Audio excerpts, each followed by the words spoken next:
گیا، جن کے بچوں کو پیاسا رلایا گیا،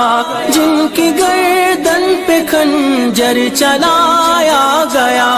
اس حسین ابن حیدر پہ لاکھوں سلام۔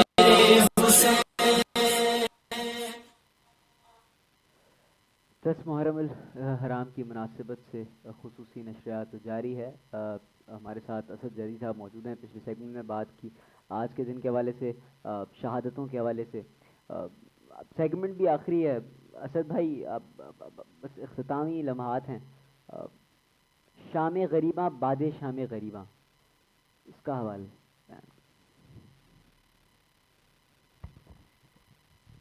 انا للہ و انا الیہ راجعون، رضاً بقضاء و تسلیما لامرہ۔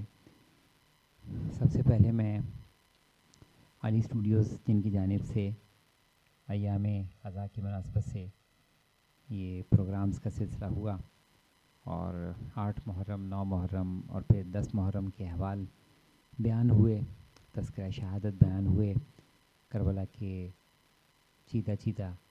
شہداء کا ہم نے تذکرہ کیا، اور اس کے بعد شام غریباں کے احوال کا ہم نے جائزہ لیا۔ اور اب وہ عالم ہے کہ آخری جو ہمارا جس منزل پر اب ہم آن پہنچے ہیں، یہ ہماری گفتگو کا خلاصہ ہے، یہ ماحصل ہے ہماری اس گفتگو کا، اور ہماری ہی نہیں، جس نے بھی یہ شب و روز ایام عزا پہلی سے 10 محرم تک سید الشہداء کے غم میں گزارے ہیں، نہ اپنے دن نہ اپنے رات کے آرام کو فوقیت دی، بلکہ غم حسین کو فوقیت دی، تو یہ سب محنتیں اور زحمتیں اس لیے تھیں کہ ہم عاشور کے دن کو اس طرح سے پا سکیں، اور عاشور کے دن کو اس طرح سے ہم سید الشہداء کے غم کی یادگار کر سکیں، کہ جو کوشش کر سکیں کہ جو ہمارے وقت کے امام جس طرح سے ہمیں چاہتے ہیں کہ جس غم کی کیفیت میں ہم نظر آئیں، ہر عزادار نے کوشش کی ہے کہ اس کے قریب سے قریب ہونے کی کوشش کرے۔ دعا یہ بھی ہے کہ خداوند عالم ہر عزادار کو یہ توفیق دے کہ وہ اس سے بہتر صلاحیت کے ساتھ غم حسین کا نذرانہ امام زمان علیہ السلام کو پیش کرے، غم حسین میں آنسو جناب فاطمہ زہرا کو بہتر سے بہتر انداز میں پیش کرنے کی کوشش کریں۔ دیکھیے، ایک ہے آنسو بہانا، ایک ہے آنسو معرفت کے ساتھ بہانا، دونوں میں بہت فرق ہے۔ تو ہماری یہ کوشش ہونی چاہیے کہ ہم جو بھی اشک ریزی غم حسین میں ہم کریں، وہ اشک ریزی، وہ آنسو بہانا ہماری طبیعت اور روح اور ہماری مزاج پر اثر انداز ہونا چاہیے، اور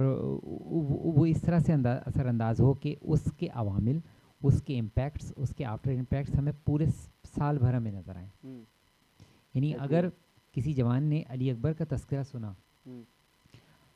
جناب قاسم کا تذکرہ سنا، اون محمد کا تذکرہ سنا، جناب حضرت مسلم بن عقیل کے بچوں کا تذکرہ سنا، تو یہ شہادتوں کے تذکرے ہمارے جوانوں کی زندگیوں میں کیا تبدیلی لے کر آ رہے ہیں، ہمارے جوان سال بھر اس سے اپنی زندگیوں میں کیا تبدیلیاں لے کر آ رہے ہیں، وہ کس طریقے سے پرچم ہدایت کی طرف اپنے آپ کو لے کے آنے کے لیے کوشش کر رہے ہیں، وہ کس طریقے سے اپنے آپ کو ان نفسانی خواہشات، ان گمراہیوں سے محفوظ رکھنے کے لیے، اپنے دل و نگاہ، اپنے وجود کو محفوظ رکھنے کے لیے وہ کیسے متحرک نظر آ رہے ہیں، وہ کیسے کوشش اور صحیح کرتے نظر آ رہے ہیں۔ یہ پیغام عاشورہ پیش کرنے کے بعد اب ہماری گفتگو کا اصل مرکزی نقطہ اس جانب ہے کہ ہمارے جوانوں نے جو کچھ ان 10 ایام میں ممبر سے جو کچھ بھی فضائل و مصائب اہل بیت علیہ السلام انہوں نے علماء کرام و ذاکرین سے سنے، اور یہ اس ذکر کا سننا وجہ شفاعت ہے اور یہ امر مسلم ہے، مگر اس کے ساتھ ساتھ اب ہماری ذمہ داریاں بھی کہ جس قدر ہماری زندگی آگے کی جانب بڑھتی چلی جا رہی ہے، تو پہلے ادوار میں سے لے کر اب تک ہم نے جو کچھ ذکر حسین کو سنا، آج اس 1443 ہجری کے ماہ محرم الحرام کے عاشور کو جب ہم غم حسین اور شام غریباں جب ہم نے سب بیان کر لیا، سن لیا، تو اب ہمیں یہاں پر آ کر ایک اپنے آپ سے سوال کرنا ہے، اور ہمارا خود اپنی ذات سے ہمارا سوال یہ ہونا ہے کہ کیا یہ ایام عزا ہمارے سابقہ ماہ ایام عزا سے ہماری روح کی کیفیت میں ہمیں کچھ بلندی کی سطح پر لے کر گئے ہیں؟ ایسے ہی کیا ہم نے اپنی روح کو امپروو کیا؟ کیا ہم نے اپنے تزکیہ نفس پر پچھلے ایام عذاب میں جو کچھ ہم نے سیکھا، کیونکہ 14 صدیوں سے یہ ایک سبق ہے جو کہ ہم تک جاری ہو رہا ہے، اور یہ ایک کائنات کا ایک منفرد ترین مکتب ہے کہ ہر سال ماہ محرم الحرام میں یہ مکتب جاری ہوتا ہے، اور ایام عذاب میں کسی نہ کسی فرش عزا پر کوئی نہ کوئی ذاکر حسین یا عالم ممبر پہ جب فضائل و مصائب اہل بیت، قرآن و اہل بیت کا ذکر پیش کرتا ہے، پھر مصائب سید الشہداء پیش کرتا ہے، تو یہ ایک مکتب مسلسل ہے. ایسے ہی اور یہ مکتب تسلسل اگر 14 صدیوں کے فاصلے سے اتنی تواتر سے ہم سن رہے ہیں، یعنی ہر شخص اپنی عمر کے اس حصے کا تعین کرے کہ جب سے اس نے ہوش سنبھالا اور اس نے ذکر حسین سننا شروع کیا، اس ذکر حسین سنتے سنتے سنتے آج ہماری عمر کس سطح پر ہے، اور اب ہماری زندگیوں میں یہ ذکر حسین سننے کے بعد کس قدر تبدیلی واقع ہو چکی ہے. جو امام حسین علی مقام کی قربانیوں کا اصل محور و مرکز تھا، تو اس کے بعد پھر ہمیں اگلے ماہ محرم الحرام آنے تک پھر ہم نے اپنی روح پر محنت کرنی ہے، پھر ہمیں اپنے جسم پر محنت کرنی ہے کہ ہم پہلے سے بہتر انداز میں جب اگلے ایام عزا ہیں تو ہم اس سے بہتر کیفیت کے ساتھ ہم ہوں، کم از کم ہمارے دل و روح اس بات کی گواہی دے رہے ہوں کہ ہم نے فرش عزا پر جو گریہ وزاری کی، اس کو ہم نے محض گریہ وزاری تک ہی نہیں بلکہ ہم نے اس کو اپنے وجود میں منتقل کیا، ہم نے اپنے روح کی سطح میں اس کو محسوس کیا، اس کو منتقل کیا ہے. اور یہ ایک مشق ہے، یہ ایک پریکٹس ہے، اور یہ اس فرش عزا کا اعجاز ہے. یہ فرش عزا چاہے وہ جگہ جہاں پہ عزاداران مولا مظلوم موجود ہوں اور کوئی سوز و سلام پڑھے، کوئی سلام سید الشہداء پڑھے، اس کے بعد کوئی ذکر اہل بیت کرے، اس کے بعد نوحہ خوانی اور ماتم، چاہے یہ انداز ہو، یا کسی بھی جگہ جہاں پر بھی کوئی ذکر اہل بیت علیہ السلام جب جاری کرتا ہے اور ذکر حسین کا سلسلہ ہو، تو وہی جگہ فرش عزا کا حیثیت اختیار کر جاتی ہے. تو اب جب یہ ایک ایسی درسگاہ ہے جو کہ ہمارے لیے ہر دور میں ہمارے لیے منارہ ہدایت ہے، ہر دور میں ہمارے لیے رشد و ہدایت ہے اور سراپا ہدایت ہے یہ در ہمارے لیے، اور ان ہستیوں کا نورانی وجود، یعنی ان ہستیوں کے نورانی وجود کا یہ معجزہ ہے، یہ اعجاز ہے کہ فرش عزا پر ہم اپنی دنیاوی مسائل، مشکلات، پریشانیاں لے کر آتے ہیں، اور اس ذکر کو سننے کی برکت سے خداوند عالم ہماری ان مشکلات اور پریشانیوں کو برطرف کر دیتا ہے، ٹال دیتا ہے. کتنے مائیں ہیں جن کی آج گودیں ہمیں ہری دکھائی دیتی ہیں، اولادوں کی دولت سے مالا مال ہوئی ہیں، ذکر حسین سے ان کو خداوند عالم نے بیٹے عطا کیے ہیں، ان کو اولادیں عطا کی ہیں. اور کتنے ایسے ہیں جو کہ پریشان حال تھے، مگر اس ذکر حسین کی برکت سے خداوند عالم نے ان کو خوشحال کیا، ان کے رزق میں خوشحالگی عطا کی، ان کے رزق میں برکت عطا کی، اور جو دنیاوی حاجات ہیں کتنی. مگر یہ تو در حسین کا ہم پر کرم ہے. ہماری جانب سے در حسین کے لیے ہماری جانب سے کیا ہے؟ یہ سوال ہے جو کہ آج میں اپنے ہر جوان سے اور ہر عمر کے فرد سے ہمارے اپنے سے سوال ہونا ہے کہ جب سے ہم نے ہوش سنبھالا، ذکر حسین سنا، یہ ذکر حسین ہماری زندگی میں کس قدر تبدیلی برپا کر گیا، اور کس قدر ہم اپنے وقت کے امام کے لیے اپنے آپ کو تیار کر سکے، کس قدر ہم آج معرفت امام زمان علیہ السلام کے لیے تیار ہیں، اور کس قدر مزید ہو سکتے ہیں. اور یہ ایک ایسا ہدف ہے جس کو سب افراد نے مل کر طے کرنا ہے.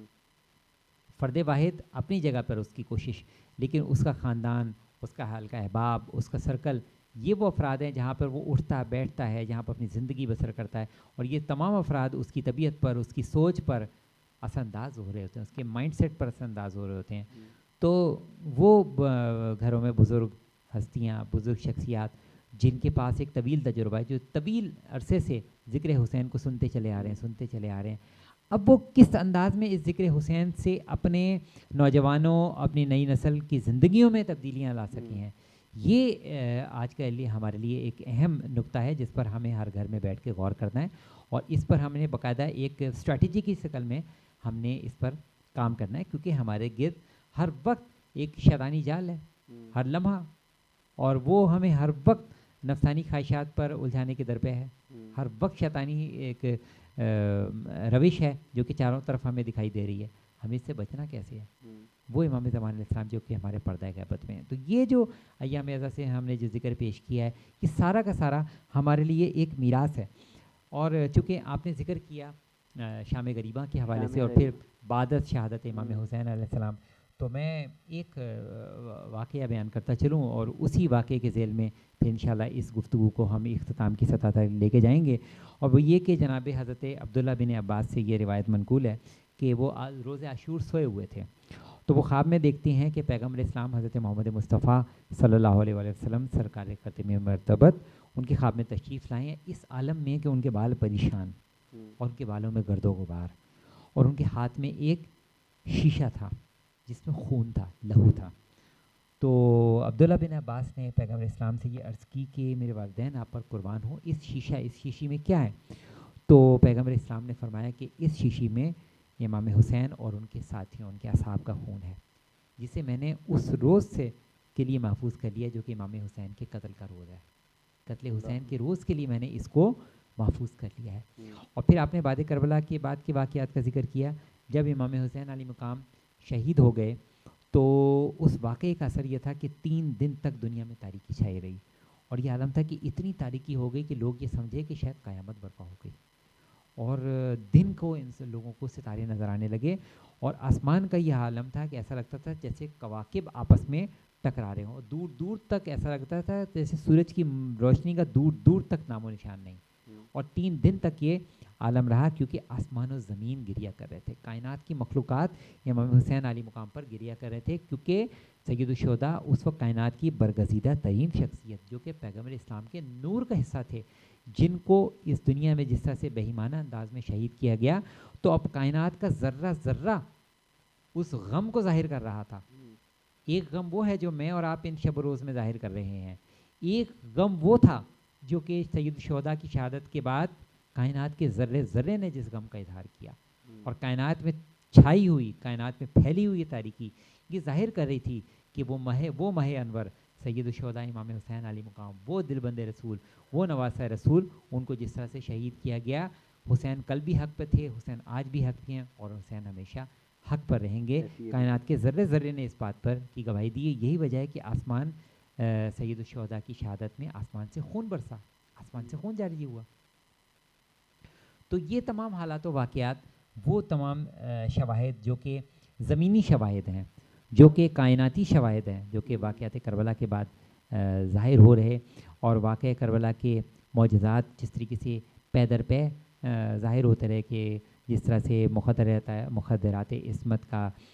بعد کربلا کوفہ و شام کی راہوں میں سفر، اور اس راہوں میں بھی ان مخدرات عصمت اور سید الشہداء و ثانیہ زہرا کے در سے ان لوگوں کی حاجتوں کا پورا ہونا جو اس عالم میں بھی، کہ جبکہ یہ ہستیاں عالم مصائب پہ تھے، مگر یہ ہستیاں اس وقت بھی اپنی کریمیاں ان راہوں پر بھی دکھاتے چل رہے تھے. خود اس مصائب و عالم کی کیفیت میں ہیں کہ اپنے پیاروں کے کٹے ہوئے سر ان کے ساتھ ہیں، مگر اس کے باوجود یہ عام عوام الناس کے لیے اسی طرح سے اپنی کریمی دکھاتے چلے جا رہے ہیں. اور پھر کوفہ و شام کے دربار میں جس طرح سے جناب زینب عالیہ کا خطاب، سید سجاد کا خطاب،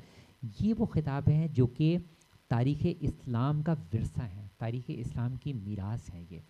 یہ امام سجاد علیہ السلام کا وہ کلام، کیونکہ تاریخ انسان کو، تاریخ امام زین العابدین علیہ السلام کو ایک بیمار کربلا کی حیثیت سے ہی سمجھتی ہے، مگر امام زین العابدین علیہ السلام کی شخصیت کے تمام پہلو ہیں. بیمار کربلا تو ان کی شخصیت کا ایک وقتی پہلو تھا جو کہ الہی حکمت کے پیش نظر ان پر ایک عالم غشی، مگر وہ طبیعتاً بیمار نہ تھے،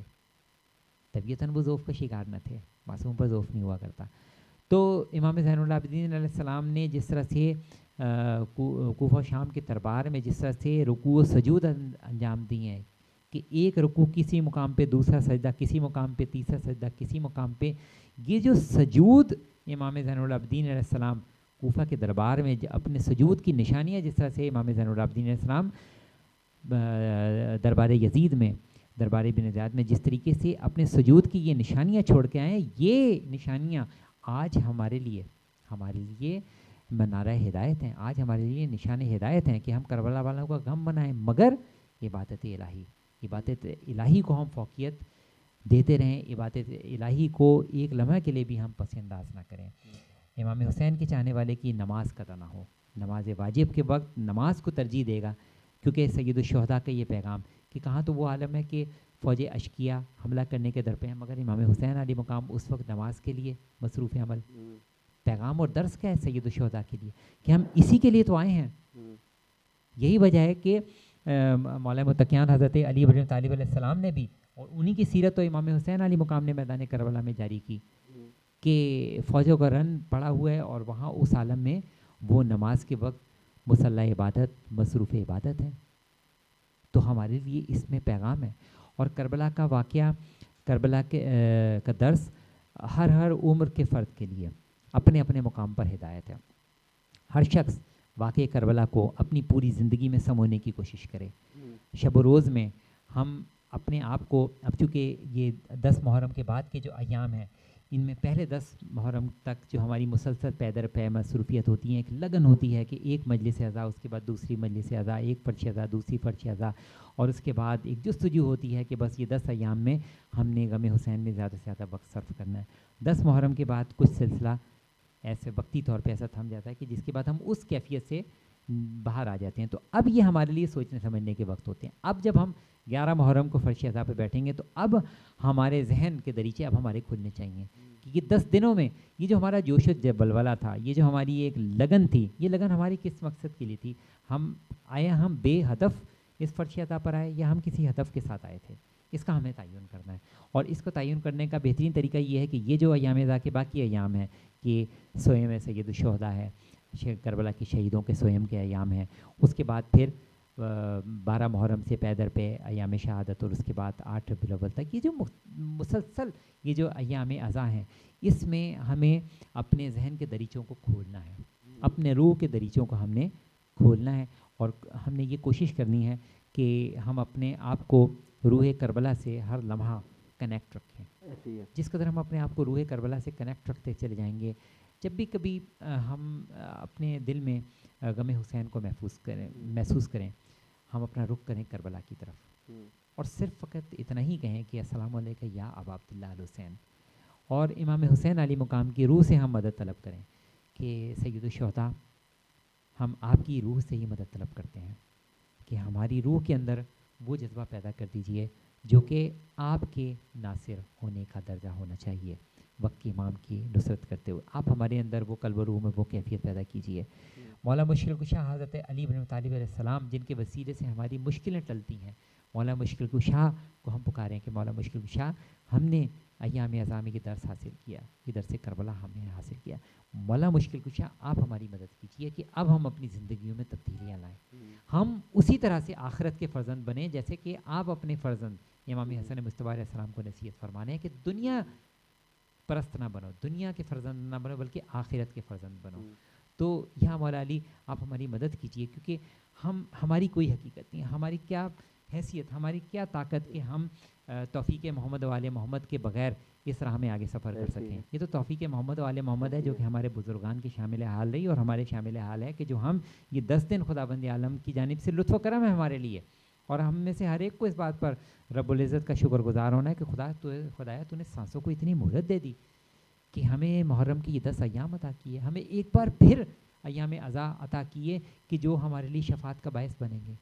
خداوند عالم کا احسان عظیم ہے, مگر اس نعمت الہی, اس نعمت عظمیٰ, اس کا شکر, اس کی قدردانی یہ ہے کہ ان لمحات میں ہم نے جو خزینے حاصل کیے ہیں قرآن و اہل بیت کے در سے, جو ہم نے تذکرہ سنا ہے جو کہ خزینہ ہے, خزانہ ہے, اس خزینے کو اب ہم نے اپنی روح میں اس طرح سے محفوظ کرنا ہے کہ ہمارے قلب و روح میں تبدیلی پیدا ہو سکے. اور یہی آج کے اس ہمارے سلسلہ گفتگو کے اختتام پر ہمارے اس پیغام کا خلاصہ بھی ہے, اسی میں سوال ہے اور اسی میں ہمارا جواب ہے. اچھا اسد بھائی, یہ بتائیے گا کہ محرم کے جو یہ جو پورا محرم کا مہینہ ہوتا ہے, اس میں روزے رکھنے کی فضیلت کے حوالے سے تھوڑی سی روشنی ڈالیے گا, اور ایک یہ بھی بتائیے گا کہ کہتے ہیں کہ ہر دن کی اپنی فضیلت ہوتی ہے. اگر آپ ایک محرم کو روزہ رکھ رہے ہیں اور دوسرے محرم کو روزہ رکھتے ہیں تو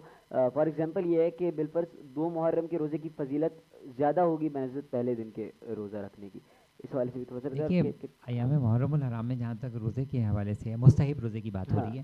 تو یکم محرم کے روزہ رکھنے کی فضیلت بیان ہوئی ہے اور مستحب روزہ ہے. یہاں میں یہ بھی کہتا چلوں کہ جتنے بھی مستحب روزے ہیں ظاہر ہے ان پر ترجیح رکھتے ہیں ہمارے واجب روزے جو ہم سے قضا ہو چکے ہیں. تو ہماری یہ بھی کوشش ہونی ہے کہ جو بھی ہم مستحب روزہ رکھیں ہم اس کو واجب روزہ کی نیت سے رکھیں, اس سے ہمیں دوہرا ثواب ہوگا. ایک تو ثواب اس میں یہ ہے کہ ہمارا واجب روزہ جو ہمیں قضا ہو گئے اس کی تعداد پوری ہوتی رہے گی. دوسری بات یہ کہ اس مستحب روزے کی جو اجر و ثواب ہے ہم اس کے بھی حامل ہو جائیں گے. تو جس طرح سے سال بھر کے باقی ایام میں تو جو ہمارے مستحب روزے ہیں وہ ہم نے واجب جو ہمارے روزے چھوٹے ہیں جو ہم سے قصر ہوئے ہیں ان کی قضا کی نیت سے ہم ادا کریں تو ہمیں دوہرا ثواب ملتا رہے گا. اور باقی یہ کہ ایام اضحیٰ میں جو ہمارے پاس اب باقی مہلتیں ہیں, جو ہمارے پاس باقی ساعتیں ہیں, روزہ تزکیہ نفس کا ایک پہلو ہے. اصل جو اس کا جو کرکس ہے, جو اصل جو اس کا جو محور ہے وہ ہے تزکیہ نفس. تو ایام اضحیٰ میں جو ہماری ایک پریکٹس ہے کہ جس طرح سے ہم 10 دن ہم دنیا کی رنگینیوں سے اپنا منہ موڑ لیتے ہیں اور ہم اپنی توجہ کو قرآن اہل بیت کی طرف لگاتے ہیں اور کوشش کرتے ہیں کہ سمجھنے کی کوشش کریں کہ واقعہ کربلا سے ہماری زندگیوں میں کیسے تبدیلی پیدا ہو سکتی ہے. تو اب جو کوئی درس ہم نے حاصل کر لیا ہے اس کو ہم آگے لے کے چلنا ہے. تو اب آگے کا سفر ہمارے لیے بہت اہمیت رکھتا ہے. اچھا اسد بھائی, گفتگو کا اختتام کرتے ہیں. ایک آخری سوال آپ سے یہ کہ ایک یہ واقعہ ذرا اس پر روشنی ڈال دیجیے گا کہ جب شہادت امام حسین علیہ السلام ہو گئی تو اس کے بعد لشکر جو تھا, جو فوج یزید تھی, وہ نیزوں پر سر لیے جا رہی تھی. تو اس میں حضرت عباس کا بھی سر تھا جو کہ بار بار نیچے کی طرف جھک رہا تھا. اس واقعے کے اوپر ذرا سی روشنی ڈالیے گا. دیکھیے کہ حضرت عباس علیہ السلام کی مظلومیت کا سفر ہے جو کہ کربلا کے میدان میں حضرت عباس علیہ السلام کے بازو قطع ہونے سے آغاز ہوتا ہے, بلکہ سر پر گرز لگنے سے اس کی ابتدا ہوتی ہے. پھر ایک بازو قطع ہونا, دوسرا بازو قطع ہونا, زین سے زمین پر بازوؤں کے بغیر آنا, مشق کا پانی بہ جانا, یہ مظلومیت ابوالفضل عباس علمدار علیہ السلام کا تسلسل ہے. اور اس کے بعد حضرت عباس علمدار علیہ السلام کے سر کو تن سے جدا کیا جانا اور پھر سر کو نیزے پر بلند کیا جانا, اور اس میں بھی فوج اشکیا کو جس قدر مشکل اور دشواری کا سامنا ہوا کہ وہ سر نیزے پر ہی سوار نہ ہو. اس کی وجہ یہ کہ مخدرات عصمت, وہ سرکار باوفا ابوالفضل عباس علمدار علیہ السلام جنہوں نے اپنی زندگی الہی غیرت کے تحت گزاری, جن کا بچپن ہی اس عالم میں تھا کہ جناب زینب کبریٰ کی سواری کے آگے آگے ابوالفضل عباس علمدار علیہ السلام چلے جا رہے, اور دور دور تک کسی کی جرت نے مجال نہیں تھی کہ وہ بی بی کی راہ میں وہاں پر موجود پائیں. تو سرکار ابوالفضل نے وہ جو الہی غیرت ان کو بچپن سے اپنے اجداد سے میراث میں ملی تھی, اب ابوالفضل عباس علمدار علیہ السلام کی ذات کو ہی کیسے گوارا ہو سکتا تھا کہ ان کا سر نیزے پر سوار ہو اور مخدرات عصمت. یہی وجہ ہے کہ یہ انتظام الہی, یہ قدرت الہی, اور یہ حضرت عباس علمدار علیہ السلام کی مظلومیت کے حضرت عباس کا سر اقدس جو ہے وہ گھوڑے کی اس زین سے ڈھلکا ہوا تھا اور اسی عالم میں سرکار باوفا کے سر کو لے جایا جا رہا تھا. اور یہ بھی حضرت عباس علمدار علیہ السلام کی مظلومیت ہے کہ سب کے سر نیزوں پر بلند ہیں, مگر عباس کی لاشے پر ہی نہیں ظلم و ستم کیا گیا بلکہ ان کے سر پر جس قدر ظلم و ستم کیا گیا, ان کے سر اقدس پر جس قدر ظلم و ستم کیا گیا ہے, میں سمجھتا ہوں کہ جناب ام البنین, میں ان کی روح کو تعزیت پیش کرتا ہوں سرکار باوفا پر جس قدر ظلم و ستم ڈھائے گئے. اور سرکار باوفا سے امام زمان علیہ السلام کو اس قدر محبت کہ امام زمان علیہ السلام فرماتے ہیں کہ روح اقدس پر کہیں بھی ہمارے چچا عباس کا ذکر ہوتا ہے تو میں وقت کا امام سننے والے کی حاجت روائی کا ضامن ہوں. تو اس ذکر کو بھی وقت کے امام سن رہے ہیں, محفوظ فرما رہے ہیں امام زمان علیہ السلام. وہ ہم خود فرماتے ہیں ہم تمہاری ہر حص و حرکت پر شاہد ہیں, ہر حص و حرکت سے واقف ہیں. امام زمان علیہ السلام ہمارے اس ذکر کو سن رہے ہیں. جو دیکھنے اور سننے والے اس ذکر کو سن کر ان کی آنکھوں میں جو آنسو رواں ہیں, اس آنسوؤں کی روانی کو امام زمان علیہ السلام مشاہدہ فرما رہے ہیں. میں یہ دعا کرتا ہوں کہ یا امام زمان علیہ السلام یہ آنسو آپ کی بارگاہ میں ہماری جانب سے پرسائیں, بس مولا اتنی ہمارے آنسوؤں کو شرف قبولیت دے دیجیے. یا مولا ہمیں سرکار باوفا کی سیرت پر چلتے ہوئے ہمیں آپ اپنا اطاعت گزار بنا دیجیے. اور یہی میرا آج کے اس پروگرام کے اختتام پر آخری جملہ، میری گفتگو کا آخری متن ہی یہی ہے کہ امام وقت کی اطاعت،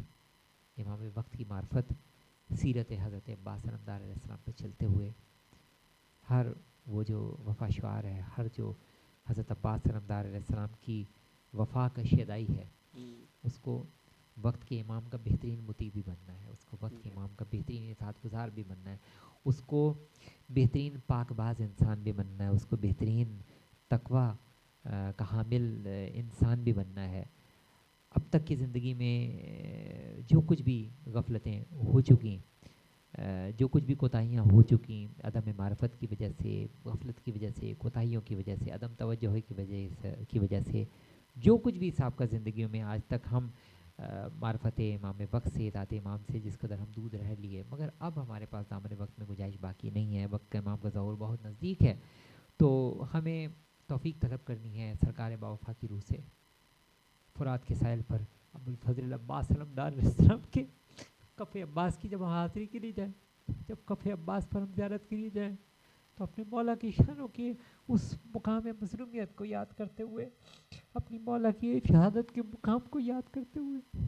ہمیں اپنے وقت کے امام کی معرفت کے حصول کے لیے خدا سے دعا طلب کرنی ہے کہ خدایا عباس کی اطاعت امام کے صدقے میں ہم کو بھی اپنے وقت کے امام کا مطیع بنا۔ آمین۔ اور اسی کلمات کے ساتھ میں دعا گو ہوں اپنے وقت کے امام کی صحت و سلامتی کے لیے، ہماری جانیں قربان اپنے وقت کے امام کی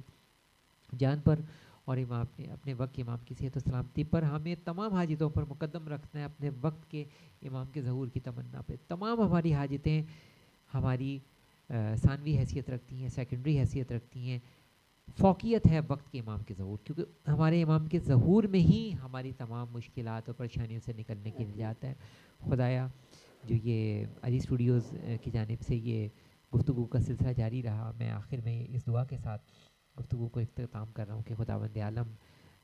ان کے توفیقات خیر میں اضافہ فرما، اور جن جن افراد نے ان پیغامات کو، ان گفتگو کے سلسلوں کو دیکھا، سنا اور آگے منتقل کیا، ہر وہ جو کہ اس ذکر کو سن کر اس کی آنکھ سے ایک آنسو بھی جاری ہو گیا، خداوند عالم اس اشک کو بھی اپنی بارگاہ میں، بارگاہ فاطمۃ الزہرا میں مقبول و منظور فرما، اور ہم کو اپنے وقت کے امام کے لیے نصرت کے لیے تیار فرما، بحق زہرا و بیہا و بالہا و بنیہا، ربنا تقبل منا انک انت السمیع العلیم، اللہم صلی علی محمد و علی محمد وعجل فرجہم۔ 10 محرم الحرام کی مناسبت سے خصوصی نشریات کا یہاں پر اختتام ہوتا ہے۔ 8 محرم، 9 محرم، 10 محرم تینوں دن آپ کے ساتھ تھے۔ انشاءاللہ اس طرز کے کسی پلیٹ فارم سے آپ سے اب ملاقات ہوگی انشاءاللہ 12 ربیع الاول کی نشریات میں۔ تب تک کے لیے دعاؤں میں بہت یاد رکھیں، کوئی غلطی کوتاہی ہوگی تو اس کے لیے دست بدستہ معذرت۔ اللہ حافظ۔ جن کو بیٹھے بٹھائے ستایا گیا، جن کے بچوں کو پیاسا رلایا گیا، جن کی گردن پہ خنجر چلایا گیا، اس حسین ابن حیدر پہ لاکھوں سلام، میرے حسین تجھے سلام۔